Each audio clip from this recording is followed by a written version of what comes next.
Have been telling us who's at higher risk for severe cases of COVID. We know about older people. We know about people with diabetes, high blood pressure, obesity. But now doctors are looking at a potential new risk factor, your hair.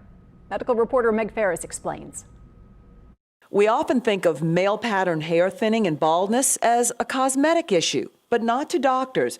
They know it's an outward sign of your genetics, specifically that your male hormone receptors are more active or sensitive. Usually men with hair loss or balding have normal androgen levels.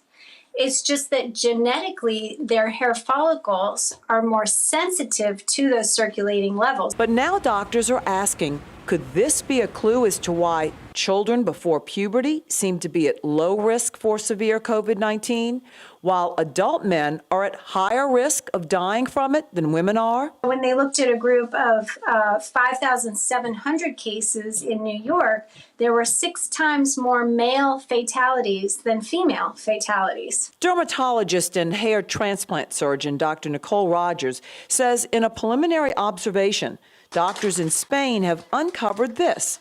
While only 30 to 50% of men in the general population have male pattern baldness, more than 70% of the men with double COVID pneumonia had the same significant hair loss. What that has suggested to these researchers is that androgens or male hormones definitely seem to play some kind of a role here. And in particular, androgen sensitivity. And Dr. Rogers says there are similar patterns found in the genes of men with sensitive male hormone receptors that are also found in African Americans.